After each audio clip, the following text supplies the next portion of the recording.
അപ്പോഴേ ഒരു കാര്യം പറയട്ടെ, ചിതലരിക്കാത്ത ഓർമ്മകൾ എന്ന ഞങ്ങളുടെ ഏറ്റവും പുതിയ ഷോർട്ട് ഫിലിം ഓണത്തിന് റിലീസാവുകയാണ്, നിങ്ങളുടെ മുമ്പിലേക്ക് എത്തുകയാണ്.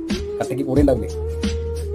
സുരേഷ് വാളാട് കഥ എഴുതി, മനു മുള്ളേരിയ തിരക്കഥ എഴുതി, മനു മാത്യുവും ബിജു മാത്യുവും സംവിധാനം ചെയ്ത നിങ്ങളെ ഏവരുടെയും ജീവിതത്തിൽ എന്തായാലും നിങ്ങൾ സ്കൂളിൽ പോയിട്ടുണ്ടെങ്കിൽ നിങ്ങളുടെ ഓർമ്മയിലേക്ക് എത്തുന്ന ഒരു കുഞ്ഞു നൊസ്റ്റാൾജിയാണ് ഞങ്ങളുടെ ഷോർട്ട് ഫിലിം. അതിലൂടെ വയനാട്ടിലെ അല്ലെങ്കിൽ നമ്മുടെ കേരളത്തിലെ കർഷകൻ്റെ വേദനയുടെ കഥ കൂടി പറഞ്ഞു വെക്കുന്ന ഈ ഷോർട്ട് ഫിലിം നിങ്ങളെല്ലാവരും കൈനീട്ടി സ്വീകരിക്കും എന്ന് തന്നെയാണ് ഞാൻ കരുതുന്നത്. ഞങ്ങളുടെ കൂട്ടുപ്രതി സ്വീകരിച്ചതുപോലെ എന്നും ഞങ്ങളുടെ കൂടെ ഉണ്ടാവണം. ഇനിയും പുതിയ കഥകളും ഷോർട്ട് ഫിലിമുടെ നിങ്ങളുടെ ജീവിതം ഞങ്ങൾക്ക് ആർജവമായി ഞങ്ങളുടെ ഒപ്പം ഉണ്ടാകണം. അപ്പോൾ ഓണത്തിന് റിലീസാകുന്ന ഷോർട്ട് ഫിലിമിൻ്റെ ചിതലരിക്കാത്ത ഓർമ്മകളുടെ ട്രailer നിങ്ങളുടെ മുമ്പിലേക്ക് അടുത്തതായിട്ട് വരുന്നതാണ്. റിലീസ് ഡേറ്റ് ഏറ്റവും പെട്ടെന്ന് തന്നെ അറിയിക്കുന്നതാണ്. അപ്പം കട്ടയ്ക്ക് കൂടെ ഉണ്ടാവും. Thank you so much. ആ വിശ്വാസത്തിലാണ് ഞങ്ങൾ റിലീസ് ചെയ്യുന്നത്. Okay, thank you. MBA സിനിമാസിൻ്റെ എല്ലാവിധ വിജയങ്ങൾക്കും കൂട്ടുന്ന എല്ലാവർക്കും ഒത്തിരി നന്ദി. ഇനിയും മുമ്പോട്ട്